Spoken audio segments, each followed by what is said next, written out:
This KFAN podcast is sponsored by Builders and Remodelers, exclusive Twin Cities provider of Elements Windows. Get the highest quality windows at unmatchable value. Visit buildersandremodelers.com for more details. Fan. And boom! Common man, no show prep, no solid plan. Spins a yarn, recants a tale. The esoteric approach won't fail. Tune in, it's time for Common Man. Common man, charge the housewives like no one can. What'd you shoot? Where'd we play? Non-stop nonsense on deck today. Tune in, it's time for Common Man. Why should anybody aspire to be a common man, an average man? Do you realize what it means to be average? That means you're the best of the lousiest, and the lousiest of the best.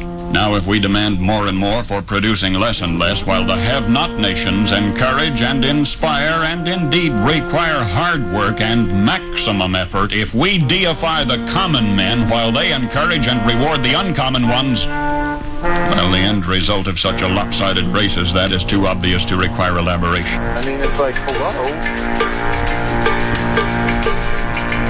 You like that? You like that?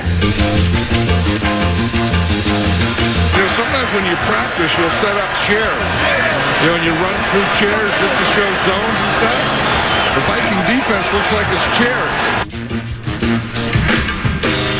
All the defensive backs covering are just atrocious today for the Minnesota Vikings.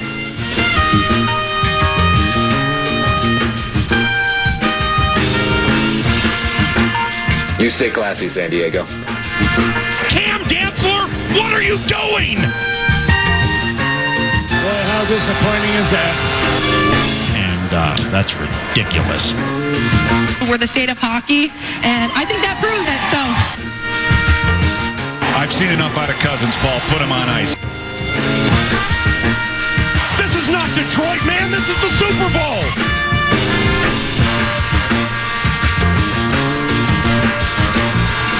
I'm unlimited, Mr. Unlimited. What do you think of my defense now? I think we have a very good mix right now. I mean, the morning show does well, comparatively speaking, especially given what it has to go against. Dubers and I have done well, knock on wood, for 4 years. Common and Hartman have done okay, and Barrero is, in my estimation, the primetime player on our station. And cultivating a couple of kids in Sludge and Lake, and, you know, we have the Vikings and maybe some things down the road, so I think we're strong right now. You say? A whole lot of character. I just want to say, you doubted us, but now we're here. Wow, what a great interpreting the King James Version of the Holy Bible mind. Wow, what a great how to pick up chicks at the Rube Chat Party mind. Wow, what a great big bubble mind. You like that? You like that? I'm a fraud. Yes. Trust me, we'll get He's the clown from Brown. Yep. He's the fourth in the North. You'd be surprised This how far we've is come. the common man, Dan Cole. I would call myself a late bloomer. There was a time I was fourth in the North, but and you know, there's really no need to spend any time.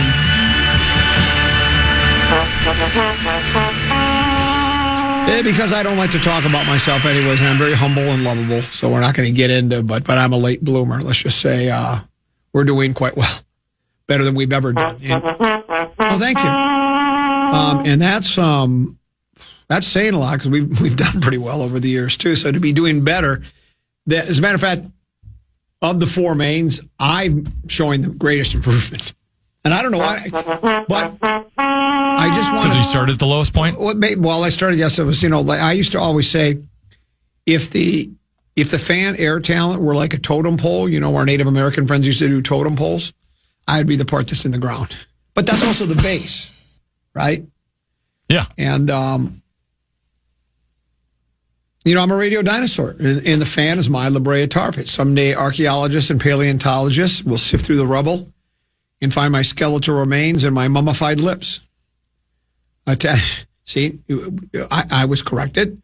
I used to say rigor mortis Laden, mostly because I just like saying rigor mortis Laden. Laden. Frank Laden just recently died. He used to be the coach of the Utah Jazz. He might have been their general manager as well. Because you look up the word Laden, Laden, Laden. And I think that means like it's filled with. I mean, it's just my rigor mortis laden lips. Laden. Burdened, loaded down. Yeah, I'm burdened and loaded down with rigor mortis. Laden, are you? I don't know the words to that song. I wasn't a big lady guy. Who did that song? Was that Kansas or was that Little River Band? No, it wasn't it either. Wasn't Aerosmith. Kenny? Well, Kenny did one. Yeah, he did. Okay. Lady. He did a real Otherwise, cheesy there's a one. Styx song Yeah, called Styx. Lady? That's the band, Styx. Come sail away. Come sail away. Styx and come sail away. But, yeah, so somebody corrected me and said, well, rigor mortis only lasts for a day, 4 at the most, 1 to 4 days. So if archaeologists, by the time the archaeologists and paleontologists sift through the rubble, that will be 1600 Utica Avenue South, unless they do it right away, and I don't think they're going to, if the whole place turns to rubble, they're not going to say, well, you got to go look for Studio A and see what happened. I think my lips will be mummified at that point. What was the other one the guy came up with? There was mummified, and then there was another one that was really good. I used to just like saying rigor mortis laden. I just think it has a great ring to it. Here at the fan, speaking of, members of the air staff, not all of us were lucky enough to just start right at the top here at the fan. Tenneby's first radio job, the fan. Brett Blakemore, the fan. Dan Barrero, the fan. Meat Sauce, the fan. Corey Cove, the fan.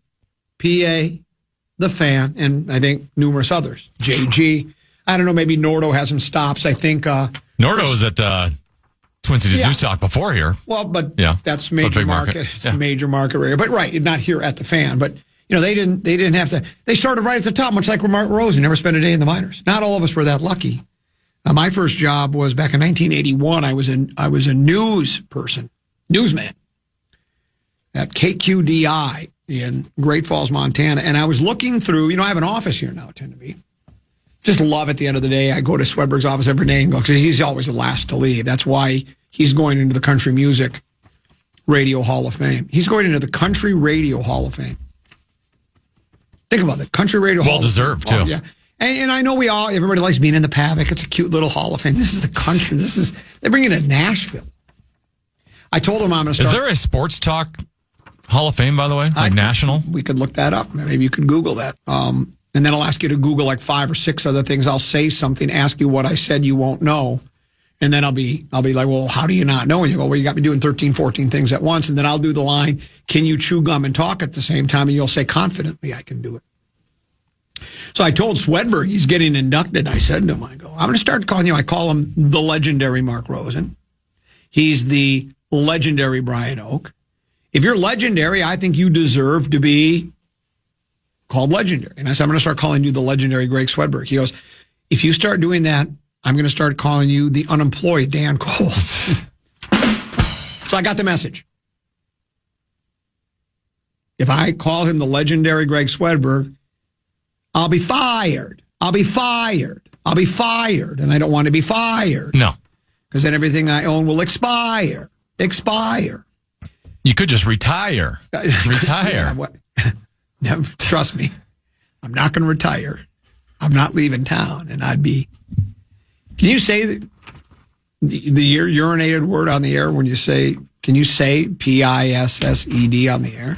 You can, right? I would think so. I've heard Power Trip say worse. I'm afraid if I say it, I'll get fired. Because they're looking for... You say I'm peed off. Yeah, I'm peed off. Yeah. I'm not going to retire. I'm not leaving town. And I'm peed off. So I have an office, and my work has been better since I've gotten the office. You've noticed, haven't you? Huge jump. Huge jump. Yeah. The amount of effort you put in now. Well, on the show prep, it shows. It shows. You can feel it when you drive, as Lee Trevino used to say. So I'm looking through my keepsakes. I want stuff in my office like everybody else. Picture of the family, right? I have a picture in there of me hitting a tee shot. I don't know what hole it is. 1997 Black Wolf Run in Wisconsin. And what's crazy is you can see the ball. It looks like it's going way left, but it's really not. But what I like about somebody took the picture of it. What I like about it is I could make a full turn back then. I mean, now I'm chubby to say the least, and I'm old, and I can barely make a turn this way. You're supposed to get your belt buckle pointing, away from the target and then at the target. I can't get here anymore. I'm always about here. But with that picture, if you want to visit my office just to take a peek at the picture, I've got this perfect finish. Oh, I can't believe but I still wasn't very good. But I had a great finish. So I want things in my office, and I was going through my keepsakes, and I found something from my first radio job. Other side of the break, I'm going to enlighten you with it. I think you're going to be impressed with me, Tennessee. Plus, also on the other side of the break, we have Peek at the Purple. Controversial Vikings news. So much to get to, including at 2 o'clock, we're going to get Rosie going. Get Rosie going. Get Rosie going. We made that a cottage industry. I want you to look up cottage industry for me, too, because I've heard that before, but I've never known really what it means. Do they make cottages, or is it cottage cheese? I don't know.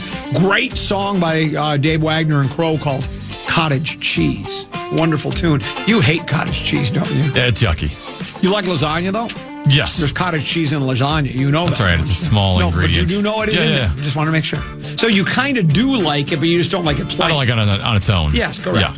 How about some peaches and cream? Or peaches and Same with sour cream. We'll take a break. But right now, Tennebee's got an important message from a flounder. The Fan and BigDeck.com want to give a shot to win bonus bucks with our national cash contest. Enter the keyword cash at KFAN.com now for a shot at winning. That keyword is cash. Enter now at KFAN.com.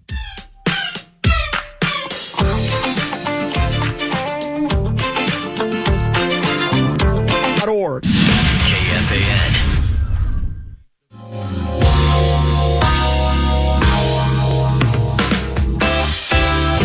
Minneapolis, get ready. Music legend Paul McCartney is bringing his Got Back tour to U.S. Bank Stadium October 17th. Peg, it will come back to you.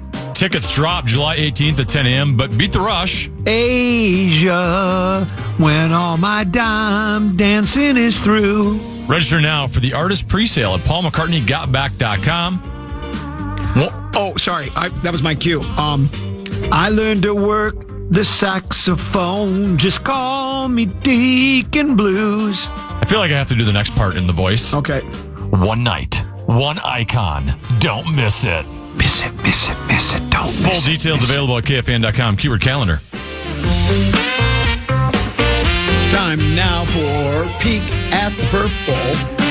Brought to you by our friends. Sounds like a bed for the top 5 at 5. This does sound, yeah. What did Brer used to do something years ago when we were, when the interweb was brand new, and we were trying to put things on our website. Is that what we call it? Yeah.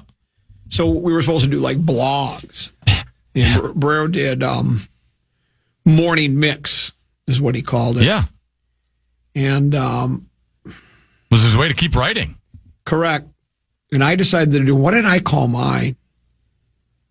It was kind of mocking and ridicule. I used a different word for morning, a different one for mix. What did I use? I don't remember, but it was, but I did like one and then I gave up. I said, well, this is not me. I would do tennis take. Tennis take? Oh, I like that. Tennis take. I bet you could still find some of those somewhere. Sure. But it's pretty embarrassing by now. Mine would be Commons catalog. No, that's not good. Anyway, Peek at the Purple brought to you by Affordable Electric. All of your electrical needs, regardless of what they are, I would highly recommend it. Nick and all the guys there do a great job. Family owned and operated. They're there for you. And safety comes first with Affordable Electric. Always. Check out their website if you need electrical service. I was going to give a number. But you can call them, too. I think it's 651-331-VOLT, if I'm not mistaken. But you can go to their website. Real simple, affordable-electric.com. Affordable-electric.com. affordable electric is, oh boy, to the electricity, shockingly affordable. Here's what I have for, I don't have any controversial Vikings. I was bluffing. I don't have any controversial Vikings news. I was just hoping that would keep you through the break. No! That's what the tease is intended to do.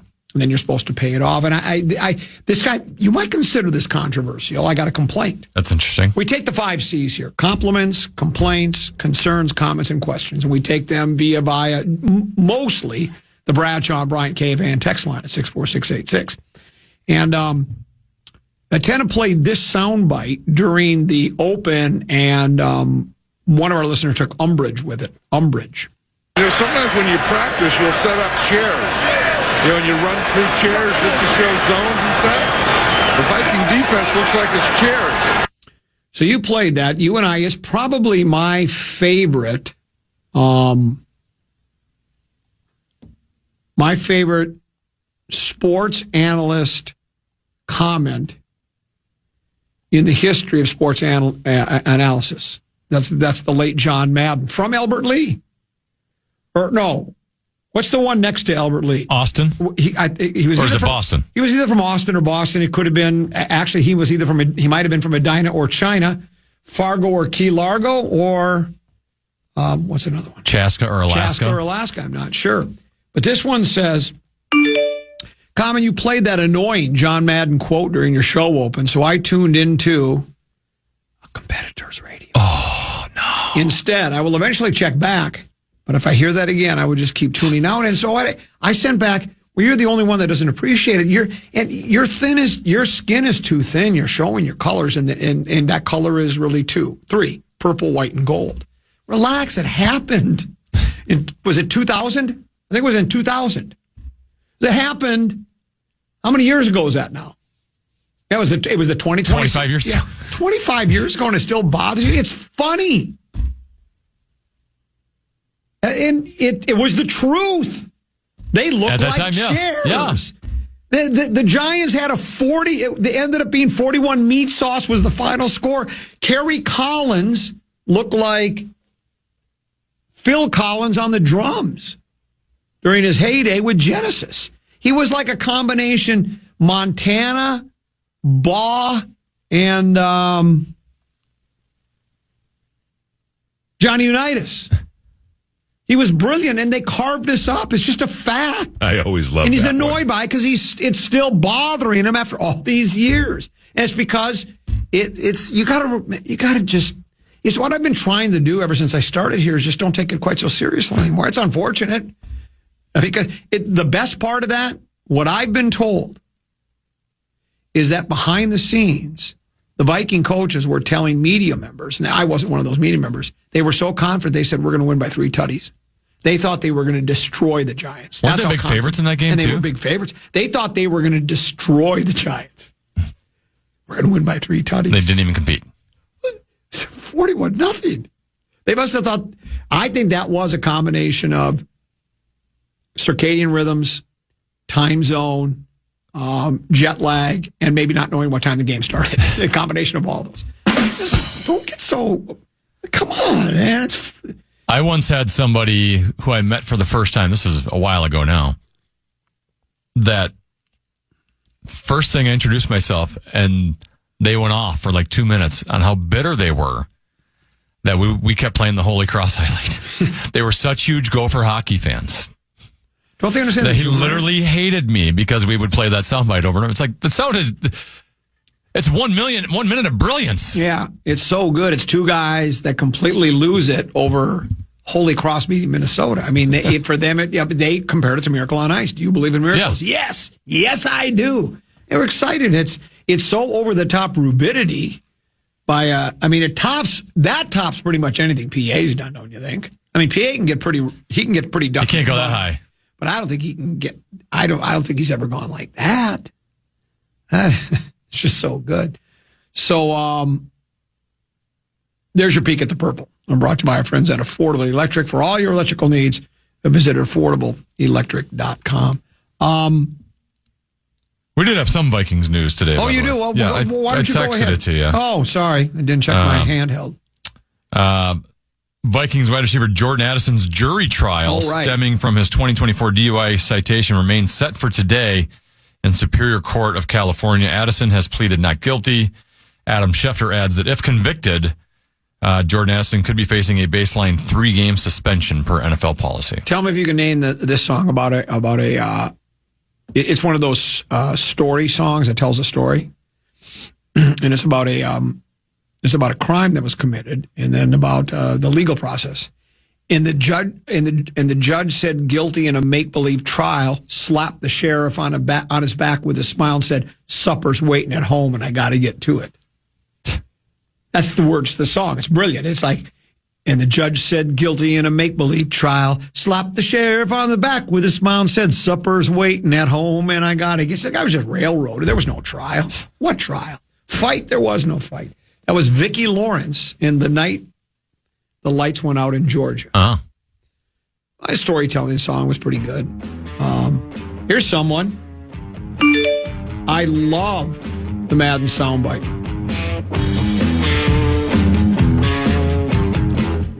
Some people are suggesting that there was an allegation the Giants were cheating in that game. Were they? Yes. Well, there were allegations of that they had the headsets that they knew the Vikings plays.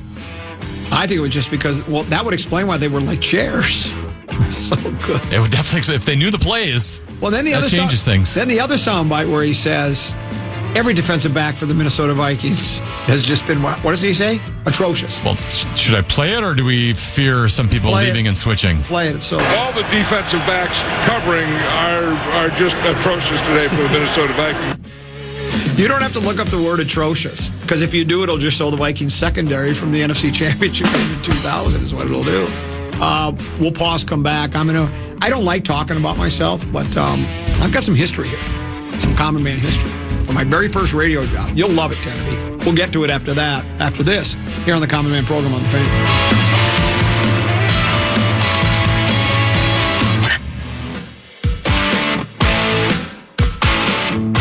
Chime in on what's happening with your favorite KFAN program.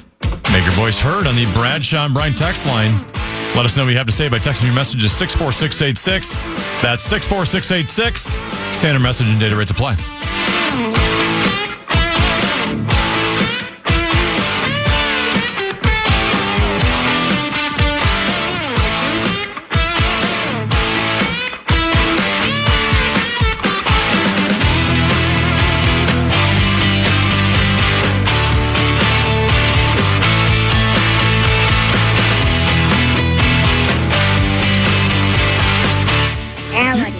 Yeah. Well, I'm very pleased. As a matter of fact, if you're an athlete, you play on a team, everybody has a number. I feel like a number. And Tennessee, do you know who did the song? I feel like a number. No idea. It'd be Robert Seeger, Bobby Seeger from Detroit. And if I had a number, mine would be, I would get on my back. I'd want it to be different. I'd have mine like 23.3. Okay. I'd like to put that for a number. So I don't want to be just 23. I want to be 23.3 is what I'd be. I started my radio career. I went to Brown Institute. Then it became Brown College, where I got all of my radio knowledge. And now it's a Brown defunct college. It no longer exists.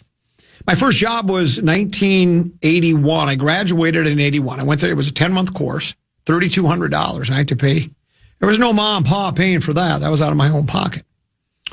And first job, I was the only person in the 12-student class that wanted to be either a news person or a sports person. I didn't want to spin hot stacks of wax from the top of the racks. Jump forward, after 3 months of being a newsman at KQDI in Great Falls, Montana, I got demoted to overnight disc jockey. So even though I said I would never be a disc jockey, there I was. Spinning, and not only was I spinning hot stacks of wax on the top of the racks, I was due from 2 o'clock in the morning till 6 o'clock in the morning. As Meat Sauce would say, hideous. When you're a news person at a radio station or television station or newspaper in a town, news happens. And if there is a story that is worthy enough to go statewide, they're statewide. It's not like, Mrs. Blassingame, Mrs. Ripperton, her cat got caught in the tree. The fire department came and rescued it. Everybody lived happily ever after. There's the Associated Press or United Press International. Those are the two big worldwide news gathering organizations, along with Reuters. I think United Press International, I don't know if they exist anymore. Associated Press does. Of course, they don't get to be in the Oval Office anymore, nor do they get on Air Force One. Reuters still exists as well. But you were able to supplement your income because if you were called a stringer, is what they called you. You were a stringer for Associated Press. It was an extra title. And if there was a story that you'd call, and I can hear the guy. His name was Jeff Bannon, Bannen. He was always at the desk for Associated Press. So you'd call up and go, AP Bannon. Then I'd go, Bannon. I didn't say common because I wasn't common. Dan Cole, KQDI, what you got for us? And then you would tell him what you had, and he would be like the kingmaker. He was moneymaker. If he decided the story was worthy of going statewide on the Associated Press, he'd say, "Okay, I'll take that story." And then you would dictate it to him over the air or over the phone, right? You would tell him, you'd read the story that you wrote. He would, okay, go back to that. Was it was that blind father and dead mother or dead father, blind mother, right? He wanted to get the story straight, right? Then you'd wait, and like 10 or 15 minutes later, you'd hear the teletype start going. Do we have that teletype sound effect? I know we had it at one time. The teletype, back in the day when I was a news guy, it wasn't just on a computer. You had a little closet with a big teletype in there, and it had like a big paper towel roll, except it was paper. And the news, all of a sudden, you'd be sitting there, and all of a sudden, you just hear it start to run. Dun, dun, dun, dun, dun, dun, dun. It would type out the story, and you would hear your story being typed out. And you'd go over and, yeah, you would hear that in the closet. Everybody had an AP/UPI closet. If you were a big-time radio station, you had both Associated Press and UPI. You could double dip. And you would hear that, and then your story would be there. And then they'd send you a little something for the effort. It wasn't a lot, $5 or $10 a story, I think. Don't remember exactly what it was. But if you sent them a couple 13, 14 stories, you supplemented your income pretty good back then in the day. So this was really sad. You wanted bad stuff to happen in your town. So financially, it was better for you, right? Did you start setting it up so that bad stuff? Well, no, I didn't want to go that far. Set a bank on fire. I've got a diabolical mind. But getting back to my new office, I want to put keepsakes in there, and I stumbled upon this the other day when I was going through my keepsakes. This was the first story I ever submitted to the Associated Press. July 30th, 1981 at 1400 MDT. That would be Mountain Daylight Time, tend to be, just in case you were wondering. You ready? Yeah. Pipe bomb from Dan Cole, KQDI. Dateline, Great Falls. And this is my writing, because they just do it verbatim. They might, fix the English if you're grammatically bad, but, and I'll read it this is how I used to read the news back when I was there. Police say a pipe bomb attached to a propane gas tank exploded this morning at a Burlington Northern garage in the west part of Great Falls. However, the tank itself didn't rupture, and there were no injuries. Police Sergeant Bruce Hall says police found another pipe bomb attached to another 1,000-gallon propane tank that was just above another tank containing gasoline. But although the fuse on the second bomb was lit, and think about that. I came up with the word lit well before anybody else. The fuse was lit, man. It was cool. Think about that. I was a hip phrase trendsetter back in 1981. I was the first one to say it's lit, man. 44 years ago. Think about it. But although the fuse on the second bomb was lit, it went out, and the bomb didn't go off. Hall says his department and the Federal Bureau of Investigation, they just say FBI. The FBI, the BBC, CIA, B.B. King, the Doris Day, and Max Busby are investigating the incident. My first ever story. Well done. Thank you. Now, I don't I'd write it different now. It would be like, police say a lunatic liberal, a crackpot conservative, attached a pipe bomb to a propane gas tank that exploded this morning. But, yeah. What do you think of that, Timmy? I'm pretty proud of that. You should be proud of that. Thank you. There were more we'll pass on that, Dan, than there were that they actually took. Then there was the story. I've recanted this tale before. So this is back in my Haight-Ashbury days, right? So now fast forward, I'm in Kemmer, Wyoming. I'm not the news guy. I'm the morning guy, the hungover guy, the program director, and the sports director. And every day would be the same thing. This is, I lived in various different locations in Great Falls, including rented the basement at Dennis Gottschall's place. And so I'd get off the air at 9 o'clock, then I'd go home and take a nap right away and then come back and work some more, right? Because I was really tired from the night before. Phone rings. It's the news director, the late Kenny Rand. There's a hostage situation. Get to the station right away. And he hangs up the phone. Hello? What was that? Hostage situation? All right. I better get to the station. So I hop in the car. Well, I grabbed my coat and grabbed my hat. And I jumped in my car in seconds flat. And I threw in my guitar. And I'm not making this up. As I'm driving to the radio station, Kemmer's a small town. I'm only, 3 minutes away, 4 minutes from the station. I start going, hostage situation. So I start ducking in the car because I'm maybe the guy's, in the neighborhood, right? And I get there, and it ended up being, they've done a documentary on it, and a movie, I think. Some guy that was with, you ever heard of Posse Comitatus? It was a former Lincoln County sheriff went berserk, and he was holding children hostage at the Cokeville Elementary School.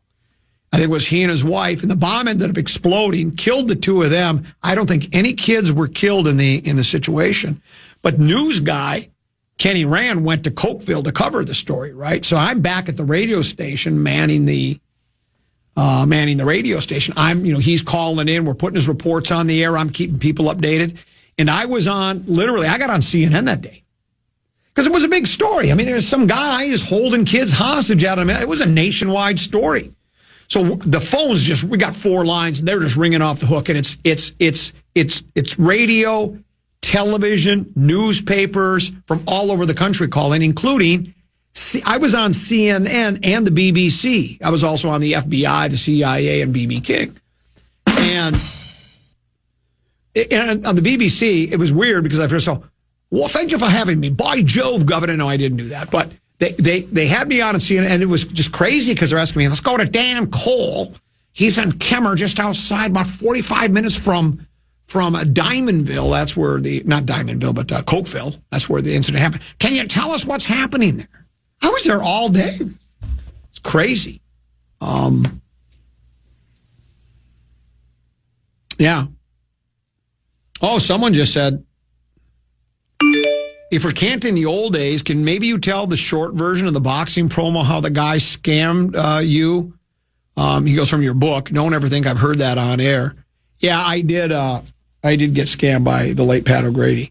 He left me holding the bag after promoting a fight in Kemmer, Wyoming, and he left town. I owed tax guy, beer guy. I owed off-duty police guy for security. It was an old skating rink that was closed down indoors, sort of like Rosen's. What is it? Skating World or wherever he was, same thing. They had one in Wyoming. It was shut down. That's what we used to host the fight. He left town with me holding the bag for all the bills. If Rosen had his own skating rink, I think they'd call it Cheapskate. And that's very good. Best line of the show so far. And I'm the host. I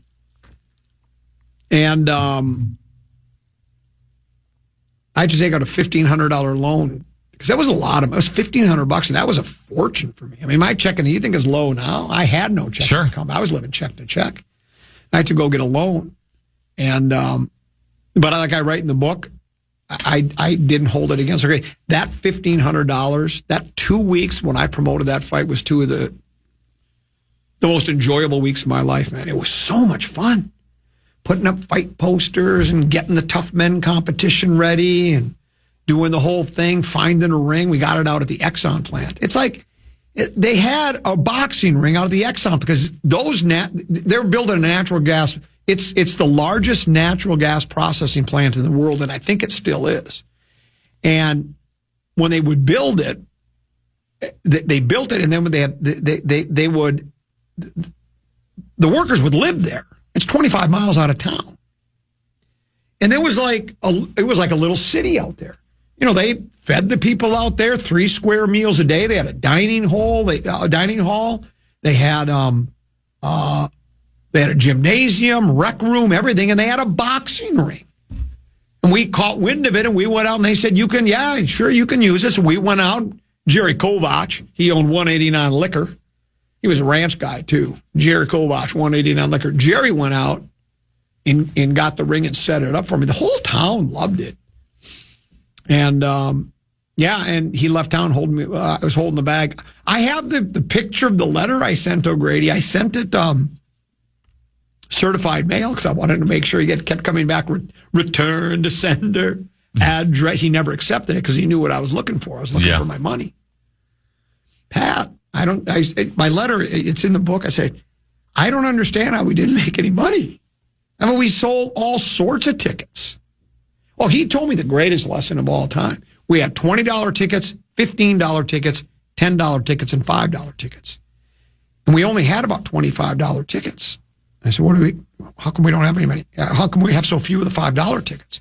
This is a boxing promoter, any promoter. I think you do this for any show. He goes, give them to your friends for the after party, after fight party that we're going to have at Luigi's Supper Club. They had an Italian restaurant in Kemmer, Luigi's. It still exists. I said, what if people ask for $5 tickets? He says, tell them they're gone. So we sold out. No, don't use the word sold out because we didn't sell them. Just say they're gone. So then you go.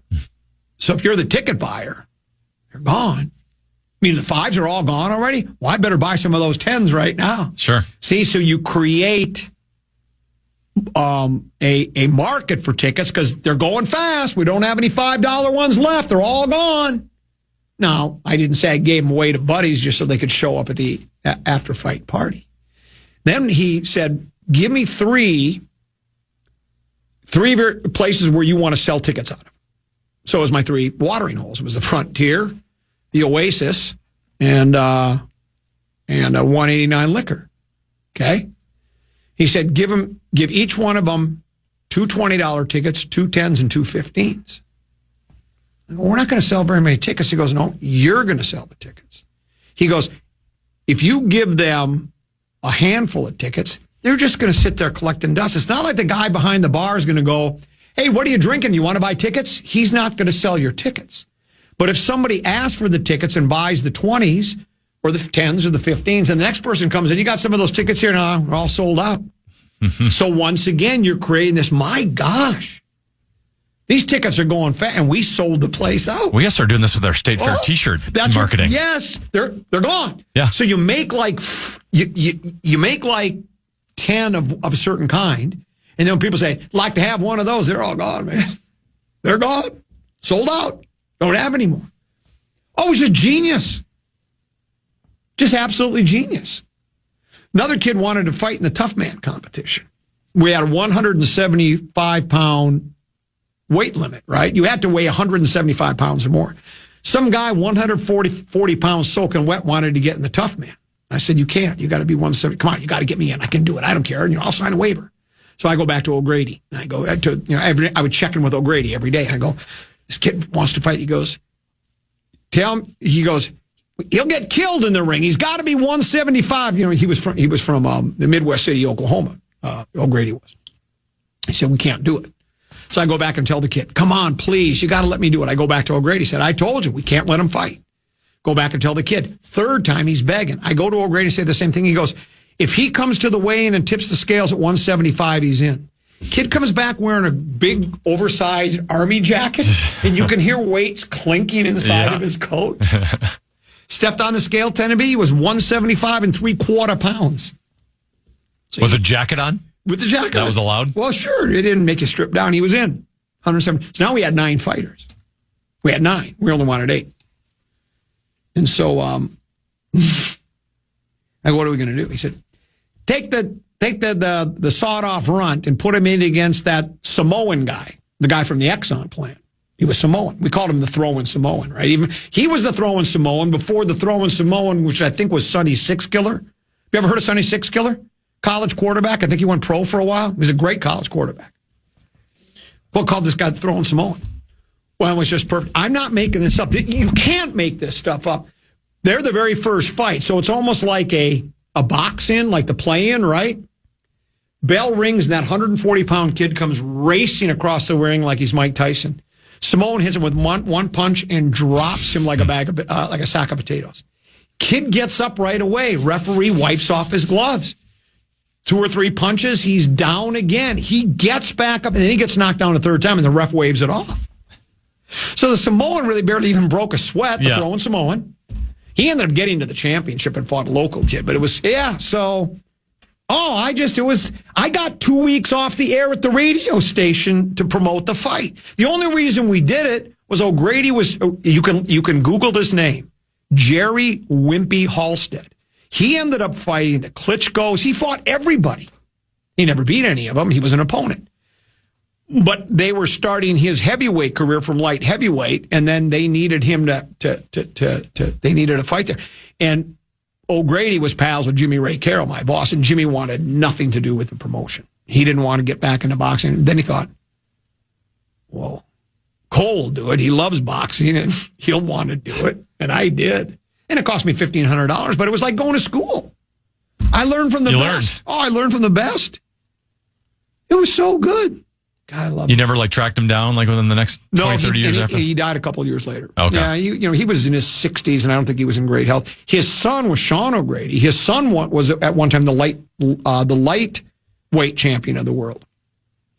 And you know how he got in there, though? I mean, he was a legitimate champion. He beat, I don't remember who he beat now, but he had him fight a lot of Willie Get-Ups, Dusty Trunks, those kinds of fighters. His record at one time, I think, was 73-0. And then he got a title shot, and he ended up winning the lightweight championship of the world, lost. And then Sean, his son, ended up, he was a commentator on ESPN for quite a while, too. But old Pat O'Grady, bamboozled me out of $1,500. You've got to be kidding me. If he was still alive and I knew where he lived, I'd slash the tires on his car is what I'd do. But can't do that. This guy says, you never told those guys that ticket sales were tepid? No, we told them. That was the best one. Got into those $5 tickets? Nope, they're gone. What do you mean they're gone? They're gone. Don't have any left. Really? I better get some of those $10 ones. Sure, I got some for you. Then I got hit by a quick change artist. I went back to the room that night, and I gave O'Grady the money. He goes, you're $40 short. What do you mean I'm $40 short? I gave you this many tickets, and you're $40 short. He goes, you got quick change, didn't you? And I look back, now I was back in my drinking days, so I was drinking and selling tickets, and the guy did it. I remember exactly how it went. I was such a fool, Tenneby. He did the old, I'll take 5 of those 20s. So then, I give him 5, and he gives me 100. He goes, on second thought, why don't you give me 4 10s? So now money's going back and forth, and the next thing I know, he took me for $40 and had all of his tickets. You've got to be kidding me. I didn't even know. Sounds like white bear math. Yeah, I didn't know every guy in Kemmer. There was a town of 5,000 people, so I didn't know who he was, and I was too drunk to remember anyway. Oh, yeah, that was my Rocky story, man. But it was fun. You know what? Actually, instead of slashing his tires, I could just break the driver's side window on his car and put Flop, Sweat, and Tears tour tickets on the dashboard and say, don't have any left. Let's pause and come back when we do. Tenneby's got a little 5-3-4 for us. Yeah, a Minnesota Twin made a cryptic comment yesterday.